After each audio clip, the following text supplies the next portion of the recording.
Hey folks, welcome to a very special edition. I'm Scott with Geeks at Parent, and my co-host today. Laura Acres, guys, so excited. And today we are sharing with you guys our top 10 titles that came out either digitally or physically for 2022. That was quite the challenge. I didn't realize how many good books came out just this year alone. I'm like, oh man, like who's gonna make the top 10? That was a struggle. And one thing just to let you guys know as our viewers here is I don't know Laura's top 10. She doesn't know mine. So for this, we're going to actually start with our top 10 first, and then we'll share with you down the line and we'll see what made our best title for 2022. I feel pretty confident in this one. I'm going to go with In the Clear Moonlit Dusk. I make sure I said that right because this series or this volume specifically really surprised me. It's about a young woman who has been dubbed the name Prince because she has very long legs. She looks not very feminine. She has a deeper voice, but she is indeed a girl, even though when people are like, oh, you're a girl, like I didn't know. And so this other Prince, who's actually a guy in the high school that they go to, he sort of forms an attraction towards her through a series of events, and they start to get to know each other, and he wants to show her like you can be a princess kind of thing. And that's basically this first volume. And what I loved about it, and I was like, it really needs to be on my top 10, is because I feel like it's so different for shoujo manga. Typically we don't get a female character, I feel, that may have more masculine like qualities, and seeing her different struggles that she has where she doesn't have the long hair, and the way that people interact with her, and they're just, you're the prince, and she's not really wanting that necessarily, but that's what she's been called basically all of her life from her friends. And so when this prince, the masculine or the male guy prince, comes in, she does not know how to act like a princess at all. So I feel like it takes different, I'd say different tropes, but I feel like it just presents a different story, where I just really loved how the main character, that she had interesting struggles that were different than I've seen, like I said, in other shoujo manga titles. And very excited that we finally have it in print, because I did read this digitally first for the first volume. I've already pre-ordered the next three or the next two volumes because I just could not get enough of it. The cliffhanger leaves you desperate for more, and seeing what is this prince going to do. And especially when as she thinks about things and as the story continues, she decides to be brave. And it's like, okay, are you going to continue to be brave in this kind of decision making, or are you going to be like, I just want to go back to being the prince and not attempt to try and be this princess? It's very, very good, and highly recommend this one. And that's just our top 10, folks. That is incredible. I know. You Yeah. already, you already sold me and I haven't read it, so that is awesome. So my number 10 is actually going to be Touring After the Apocalypse. This Ooh. is a new title by Yen Press that came out earlier this year. It's a slice of life about these two girls that are, it's in the future, the apocalypse happens. Looks like just a natural disaster, but it looks like they may be the only two people around. And you see them as they're traveling over Japan, following in the footsteps of her older sister. And it's neat just seeing them just move a little slower as they're interacting with each other and just going to these different places that used to be. And they're now, some of them are underwater, some of them are just depreciated. And it's fun seeing the two girls back and forth. It almost reminded me a little bit like a Studio Ghibli film, but almost like in a book form. So I really appreciated for a newer slice of life to come out and having a little bit of your sense of adventure. So that's my number 10, Touring After the Apocalypse. I wish I would have pre-ordered that one because I saw it and it looked really good. And I was like, I don't know. But then hearing you share it, I've seen other people say that it's just really, really good. All right, coming in at number 9, it's a one-shot title. This story actually originally came out in 1982, and it was the first time actually it was released in English this year in a beautiful hardcover edition, and this is Shuna's Journey.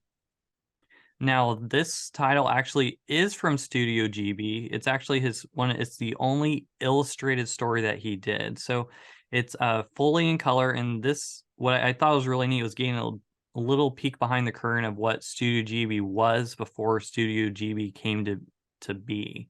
So for the director to come out with before he was famous with all his different movies, he actually had this illustrated story that came out, and we just got it this November over in English. So it was a little weird and bizarre, but I just thought it was so beautiful. I love the different inspirations. While flipping through some pages, you could see some of the movies that it was inspired by. I'm sorry, the movies were inspired by the book. So for me, as a nice one shot and just the beautiful illustrations, I thought that was really neat for that to come out here. And I thought it was a beautiful one shot story that I recommend for anyone to check out. I need to check that out, especially since I am behind on the Studio Ghibli hype train. I've only seen like two of the movies by Studio Ghibli, so I need to look into that. Yeah, some of them are also great for children.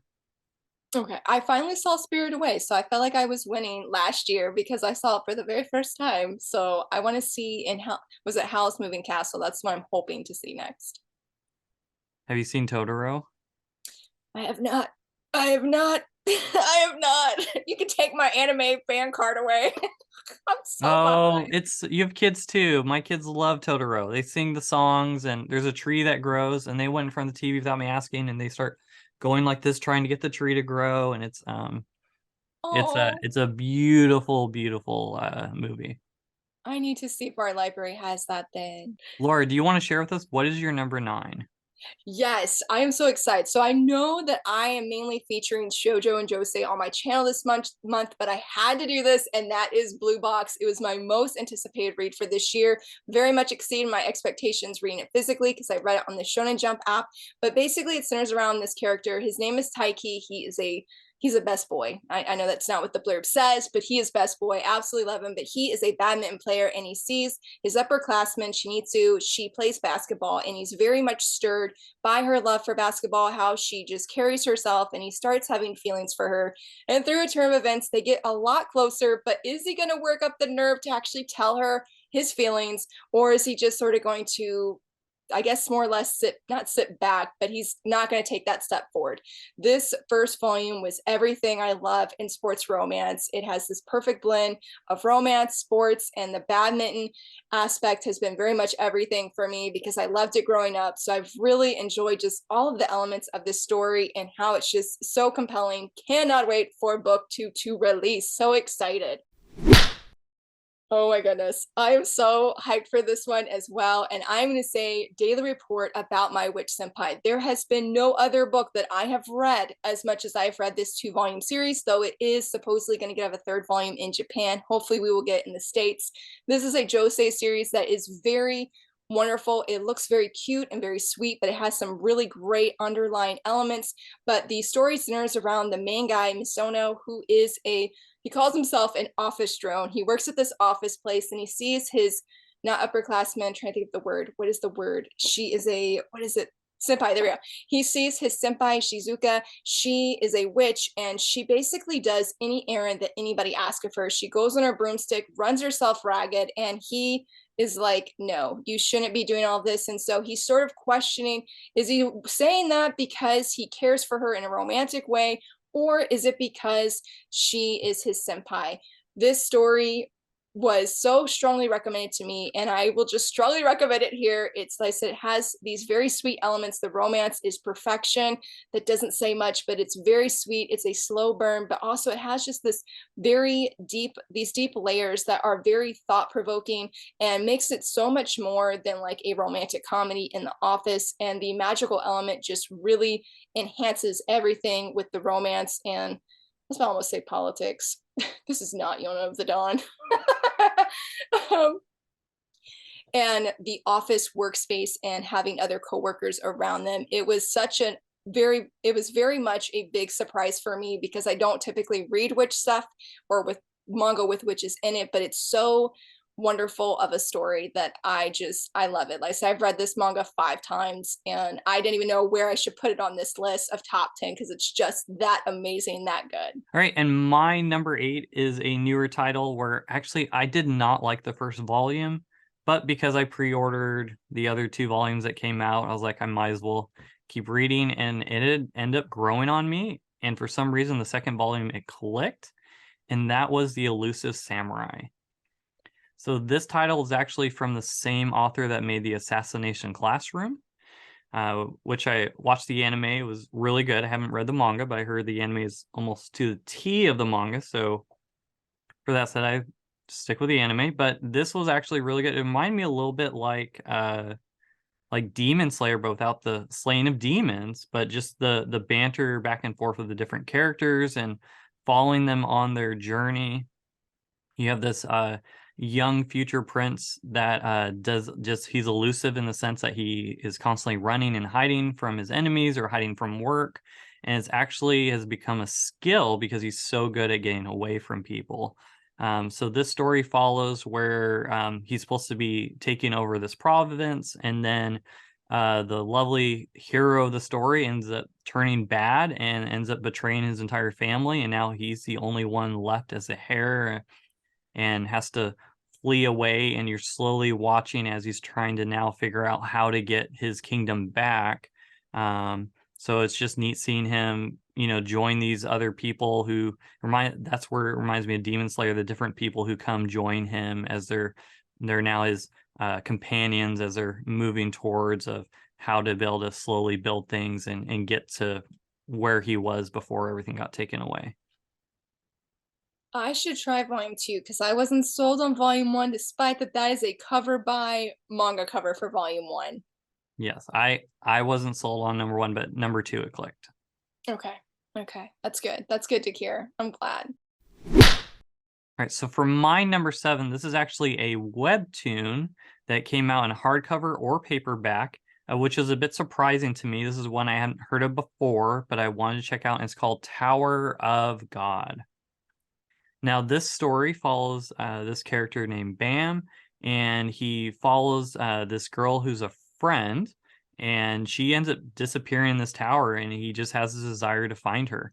And lo and behold, there's just so much mystery in the story. Some reason Bam is able to open a door that people aren't able to open, and he starts climbing this tower, and there's so much mystery of what's at the top of the tower, what's the point of this tower, why do certain people who are considered chosen are able to open the door and go through this tower. So it's I was just I was sucked into the mystery. I want to know what's going to be at the top of that tower.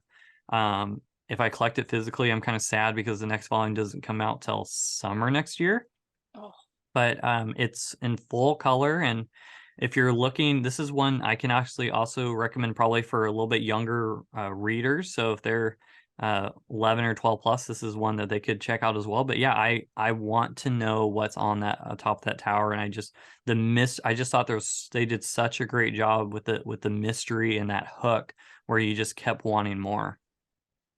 I literally picked that up at Walmart the other day, and I wish I would have taken it home. I am sold. That sounds so good. For my number 7, I hope it's just as exciting as yours. I'm gonna do Imakoi, Now I'm in Love. This shoujo series released from Shoujo Beat, and it has been everything for me. It instantly, after I read the first volume, made it to my top 10 right away, and I have just continued to love it. It is about our main girl, Satomi.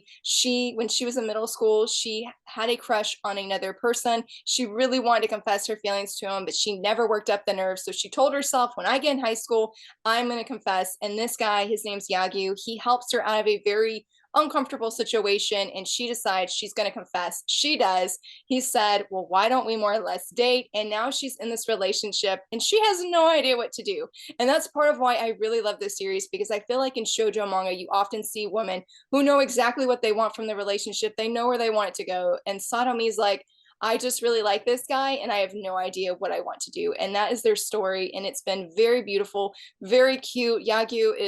He is everything in this series, like very much Team Yagyu. But I have loved seeing the relationship unfold, specifically in this first volume. It is very beautiful and a very, very precious series that I'm so glad that Shoujo Beat decided to print this year. For my number six, I'm really excited to feature this one because it has an upcoming anime, and that's the Ice Guy and his cool female colleague. I love this story so very much. I read it when I had no heat this past summer, or no heat. I read it when I had no AC this past summer. It was so very timely. It centers around our main guy. His name is Timuro, and I believe he's either the descendant of the Snow Queen or a snow spirit in Japanese folklore. And basically, when he feels any kind of emotions, like more than just neutral, it comes out in ice, snow, snowmen, whatever happens, especially when it involves his very cool coworker, Fu Yutsi, I think is how you say her name, but his coworker. Anytime she's around, he is like, absolutely, there's snow going to be involved and ice going to be involved. It is such a wholesome office rom-com. I'm very excited about the anime. Every chapter, I'm just living for Himuro to see what he's going to do. He's going to feel some kind of emotion. How is it going to come out in the form of snow or ice? And how the cool senpai here is going to handle it, because it is just so very precious. I'm very, very much looking forward to this anime. It was an unexpected gem for me this year. Very, very good. It sounds like if Elsa from Frozen worked in an office. Yes, yes, you could definitely say that. Though I feel like it'd be a little bit hard because Olaf's super cute, but the snowman in this series is super cute too. But Olaf is very, very special though. That's no, I've never heard of this one, so I want to check this out now. I hope you enjoy it. Yes, my number six is we actually have a crossover as our first, and it's actually Blue Box. So Yay. I agree with everything that you said. I fell in love with the characters immediately. I love how the boy likes this girl that's just completely out of his league, and through a series of different events, it helps. There's this potential that they end up, spending more time together. Uh, but what I loved about Blue Box the most was the two characters were pushing to help each other become better. There's a lot of time where you see series where one person's dragging the other person down, or you have a series where one person's having to help build that other person up. And I thought Blue Box, they're just so complementary, where they care deeply about each other, just on when it comes to their sports, their attitude.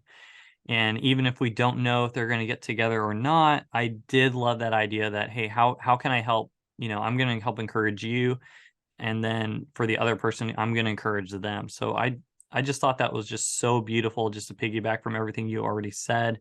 I don't know anything about badminton and learned quite a bit, and I think there's something special where you're not really big into the sport, but because of how powerful the characters are, you want to keep reading the story. So because of that, my number six is Blue Box.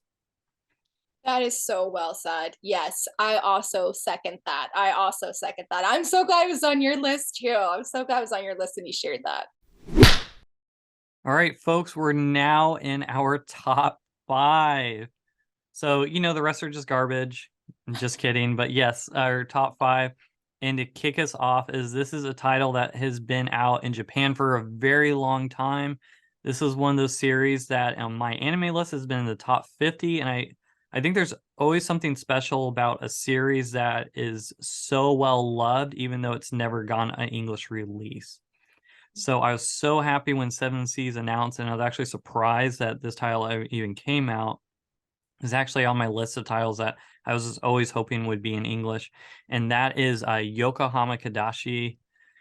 This is a slice of life. It's about a robot who has a coffee shop, and I I don't know why, but for a good slice of life, I fell in love with the characters. As you're just it takes place in the future. It looks like there has been a bit of some sort of apocalypse, in the sense of just natural disasters that have happened. So the roads are now have rising sea levels, and it's neat. You're seeing the robots and humans kind of live in harmony together, and the humans are treating the robots like they're humans, and the robots kind of, for the most part, act human, where you almost wouldn't sure that they're a robot. But it was it felt very wholesome of a series, and I was I could see why, for a slice of life, why it's just so well loved in Japan, and I'm just so happy that they brought this one over. That's a really good one. I have definitely seen a lot of people, like I said, that have really loved the series. They've read it before, they've seen it before, and they've desperately wanted it, and we're so glad it came to the States. For my number 5, it's sort of similar because apparently a lot of people read the scans of this and now it's available thanks to Yen Press, and that is No Longer Heroine. I was a little bit iffy on this series originally. I was actually very iffy because of the negative reviews, but I was like, this needs to be in my top 5 because it well surprised me, and it's not your typical shoujo manga in my opinion, but it centers around this main girl who says she is the heroine of this love story, and her best friend, her childhood best friend, his name's Rita, is the hero of the love story. But the thing is, he doesn't even know he's the hero of her supposed love story. And she's like, he'll never date any other girl but me. But she's never confessed her feelings, never said anything. Sure enough, he starts dating another girl and she's really angry and really upset. And it sort of leads her to be like, I want him to know, but there's a lot of drama in this one, and it's supposed to be more of a parody, I guess, in shoujo manga. It has a lot of references to other series, and the expressions, the art is absolutely hilarious. And what I feel like makes this shoujo manga very different is because typically I feel like when I read shoujo manga, you have a heroine that you very much look up to, you admire, her decisions are really great. Not so for this heroine. She's willing to do whatever she needs to do, not in a mean way, but she definitely is not the nicest of characters. She's nice to the other person, this other girl, but it is a very funny, unique series that if you're like, I don't want fluffy, lighthearted shoujo, I want shoujo manga with a heroine that's gonna make things relatable for the wrong reasons. It's a very fun and just unique series that I am like, I am here for this. I have the next volume on pre-order as well. I feel like after we're done, I now need to check out the series. It's so good. Like, I'll show you You this real sold quick. me. I can't believe so many people dislike this, but I'm like, she's just relatable for the wrong reasons. Like her jealousy that she has. I'm like, these are things you don't want to see in shoujo manga, but I'm glad that it's being shown. It's They need to quote that from you. Relatable for all the wrong reasons. that's why I'm like, I feel like that's why people don't like it. I'm like, oh, I was like, I thought certain things she does. I'm like this is high school me right here. Like, it's really, Oh, really good. I love that. For my number 4, I'm technically going to do a manhwa, and we're just going to go with it. And that is Why Ray Leanna Ended Up at the Duke's Mansion, I believe is the title, the full title of that. Oh my goodness, this manhwa super surprised me. I got it over the summer and I binge read it so fast. Like once I started, that was it. It's about this main girl. I think she's in college, and she suddenly gets just pushed off this roof and ends up as this character in this book. And she's like, what is going on? And she knows that in this story that she read, she is actually supposed to be one of the characters that dies. And of course, she's like, I'm not going to let this happen because, that's just how it goes. She decides she's going to go after the Duke. His name is Noah. And she's sort of manipulating the situation, but not really, because what she wasn't prepared for is Noah is very sneaky and he's just as manipulative. So she presents a deal of sorts. She's like, I know information. If you marry me, get me out of this mess, because then she won't die from her supposed fiance. She can have her happy ending. But as it goes in fiction, things are never quite that easy. Never quite that easy. Fiction Ray or Leanna, real life? or real life, yes, or real life. Isn't that the truth? Isn't that the truth? Ray Leanna is a phenomenal and amazing heroine. She's very funny. She's very witty. She's very smart. And I was just so surprised how much humor was in this first volume.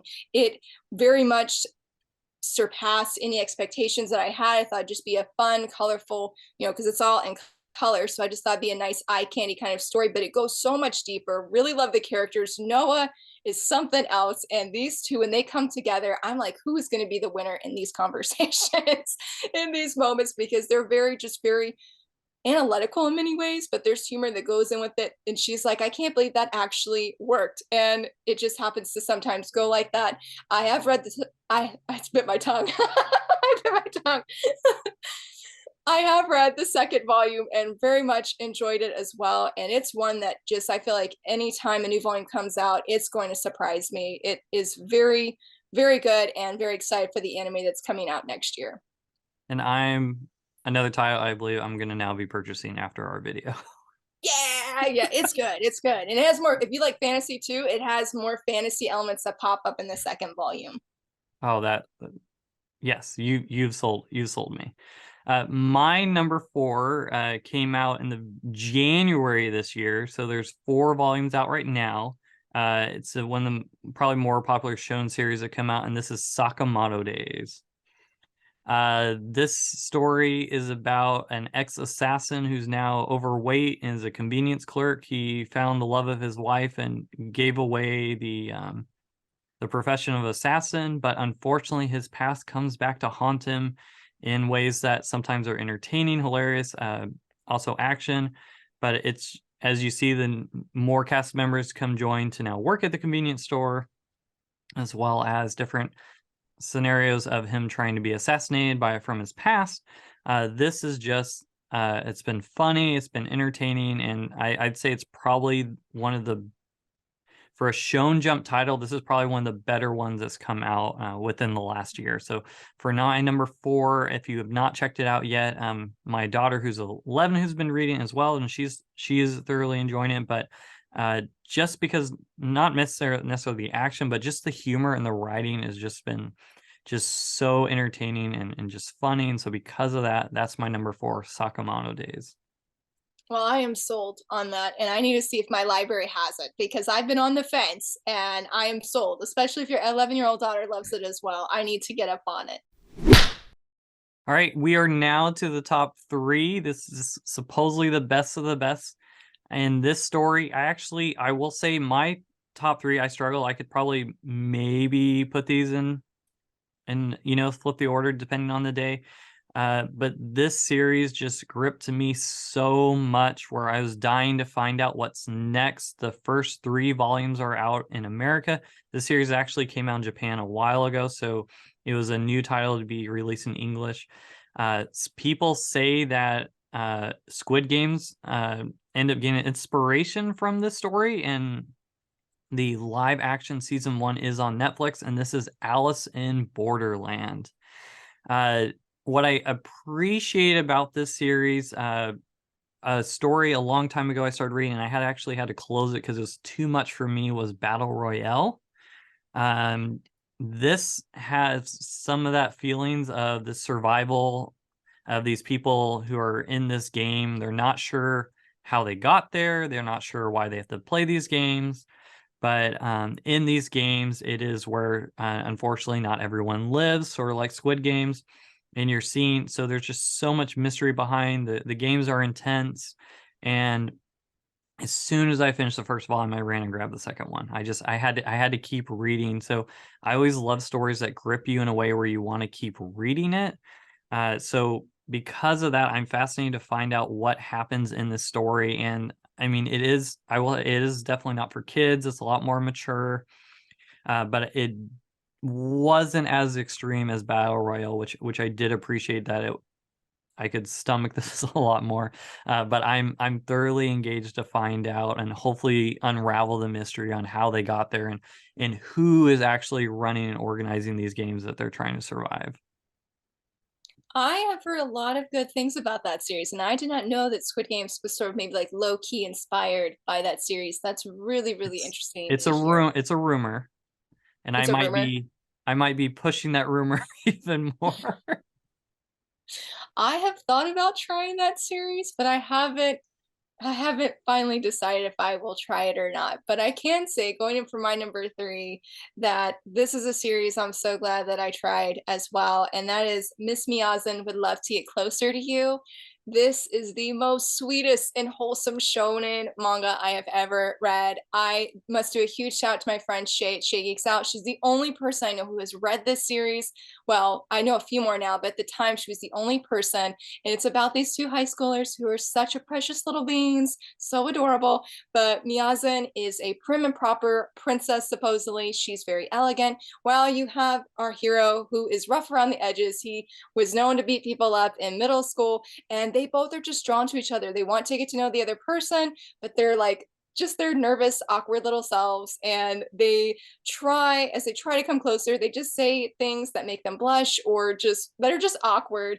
And it's very, very cute. There's not a lot there in the sense like maybe nothing's groundbreaking, but just seeing the cute awkwardness of their romance and how they're just like, I just want to do something to get closer to them. So they decide, like, I'm going to try shoujo manga or I'm going to try Yakuza movies, and their everyday conversations of just attempting to get closer. It is very, very wholesome, very precious, and it very much surprised me this year because I'm like, nobody's talking about it and it's so adorable. And I have the rest of the series on pre-order because it's just one the same exact way where I'm like, I need more. I need to know what happens. I'm bummed it's only 4 volumes, but the romance is very slow burn, but it's been so cute.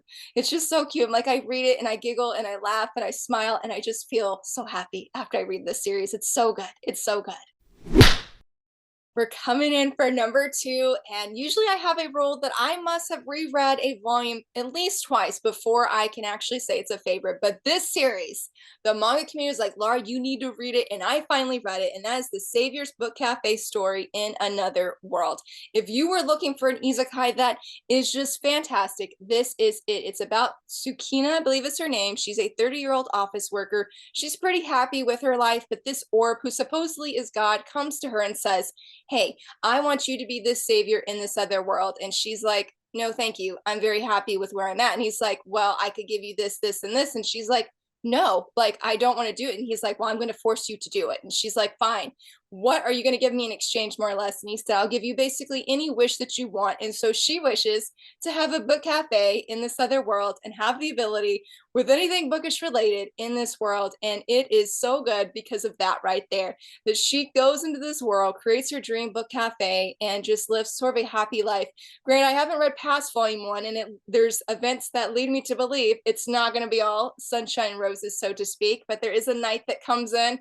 He's Mr. Prince Charming, though he's not a prince, but it just, I don't know, there was something so special about this story that was so magical and so warm that I'm like, you're living out a dream I didn't realize was actually a dream of my own. And so it's like you're able just to live through her and see, what would it be like if we could just have our own book cafe where she just magically creates food? She's able to basically bring any book into this cafe. And it was just such an unexpected gem for me. And I'm glad that the manga community was like, Laura, you need to read it. You need to read it. You need to read it. Because I caved because the manga community was like, you need to read it. So I definitely feel it's on the number 2. Like, so even though I haven't reread it, it has been so memorable in my mind and a story that I've really, really enjoyed. I have the rest of the series on pre-order and owned and cannot wait to see where it goes next. And hopefully things will be okay for Tsukina in this world and that the book cafe stays safe and nothing bad happens.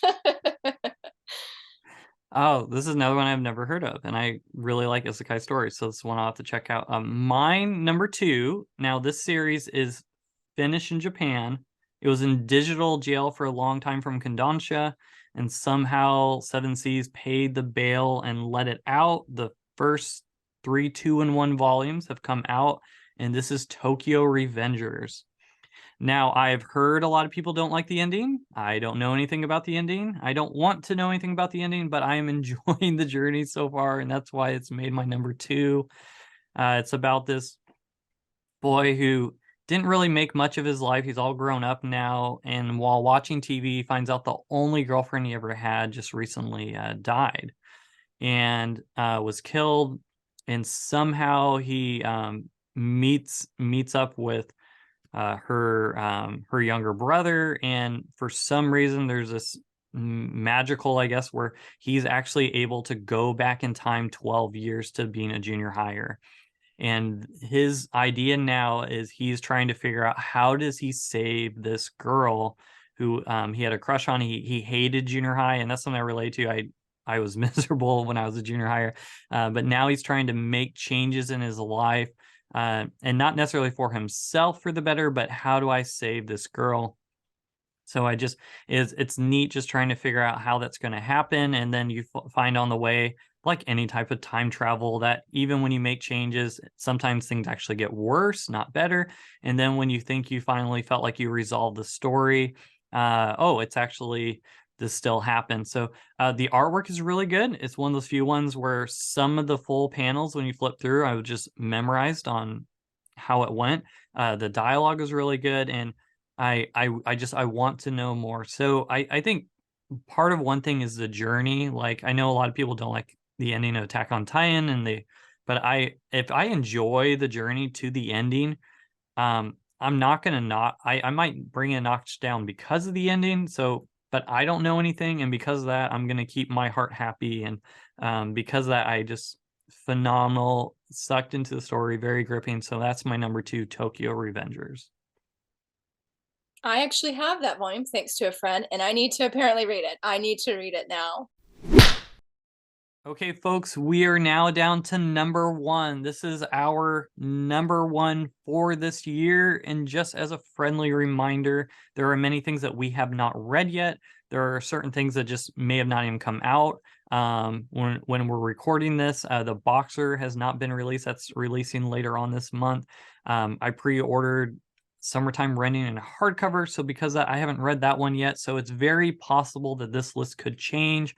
And I'm sure if I can get Laura again, we may be able to do this in the spring once we've read additional titles, and I have read many of her titles. I'm sure we might have some more crossovers for our top 10.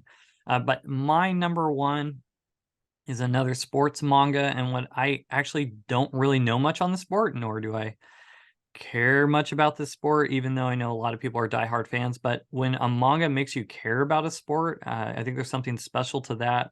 And this one, what I love is it reminds me again, like Squid Games is battle royale, except for people aren't killing each other. And but this is Blue Lock. I got just so the first 3 volumes are out. The 4th one's coming out soon, but I just fell in love with the main character and the different characters. The artwork is phenomenal. It breaks down different things in soccer. Like I didn't know what a hat trick was, but now I know that's scoring 3 points. But now when I've heard other references of people saying they're making a hat trick, I now know what they're talking about. But it really good story. You just can't help but root for each character, and you actually feel a little bit of sadness with some of the characters when they don't make it. So even in the beginning, I was shocked at some of the people who ended up not making it to the next round. So I'm just so you just can't help but root for them. And this is a story that if it wasn't for some of the language, I actually could see this being one that could be actually for younger audiences. But because of that, it's probably geared towards uh, probably 16 plus because of some of the language. But other than that, it's uh, I'm just so sucked in. I cannot wait to find out what happened. It's one of the few stories as soon as I get an order of manga come in, it's the first thing I'm searching for, and I read it right away. And so because of that, that's my number 1 is Blue Lock. I love that. And I can relate to for my number 1 as well, where it's like, I didn't care for this. I'm not a big political reader. Like, I don't know. That's just not my thing. But my number 1 is a political romance, I guess you would say, fantasy, and that is The Remarried Empress. Technically, this is a manhwa, but this story, I went on Webtoons. I binge read it in 2 days, which is something I've never done. There's almost like 200 episodes. And then I promptly went and pre-ordered the physical copy because I just adore this story. There is something so engaging about it. Like you said, it makes you care for things that you're like, I didn't care about this otherwise. I mean, I don't really have a necessary example because of the politics aspect, but the main woman, Navier, I think is how you say her name, is so amazing. And she is married to this emperor. I don't know how to say his name. He has a horrible nickname in the webtoon community, which I will say is rightfully deserved, but that's for another day. But she is the empress. They are married. And anyway, things are going great. People are like, they are a fantastic couple. They're very strong. They love each other very, very much. But then one day, the emperor goes on a hunting trip, and he is absolutely smitten with this runaway slave, supposedly, who's not, but she technically is, and smitten with her. And he ends up telling Navier, the main girl or the main heroine, that he would like a divorce. And she says, "Okay, we can have a divorce, but I want you to accept my remarriage to a man of my choice," which just mind blows everyone there. And that is the gist of the story. It is so wonderful. I never expected that I would just eat up the politics that are going on and just either really love characters or really hate characters, because it's just 2 opposite spectrums, but everyone is so engaging, has these very interesting backstories. And Navier, when you see the hurt that she is, the betrayal that she feels, like you just want to give her a bear hug. And also not only that, but she really is so elegant in her actions. And I just admire how she's able to handle the situation, because I'm like, that guy needs to be thrown out in the trash. Like, just both of them, not Navier, but the other girl. It is a very phenomenal story. And I never, ever expected I would say it's my number one just because of the politics, but I'm here for it. I want more of it. And I cannot wait to see that guy, that emperor, be taken down and that Navier becomes so very happy in the upcoming volumes. Oh, I'm a little embarrassed now. I was at the Yen press panel when they announced this title, and I wasn't interested at all. But Really? now I have to get this. Well, it's funny. I wasn't either. I was like, no, I have all of the ones that they mentioned. This was the one I was like, I don't want that. But then a friend's like, I think you should check it out. And I was like, you know what? I've got some time on my hands. I checked it out, and like I said, 2 days, I binge read it, and I was like, what do I do with my life right now? I've just completed this amazing series, and I'm not ready for it to be over. That's all. So, folks, that is our top 10 for 2022. In the comments below, we'd love to hear what are your thoughts on our top 10. What is your top 10? Also, let us know where we are wrong. We'd love to know that. But we are so excited, and hopefully you guys enjoyed this, and we'll be doing this again potentially in the spring if things have shifted in our top 10s. So Yes. for that said, I'm Scott with Geek Set Parent. And I'm Laura A. Grace. I don't have a channel name, so I didn't know what to say. So I was like, should I say I'm Laura A. Grace at Laura A. Grace? So Well, there you have it, folks. Thank you so much for watching.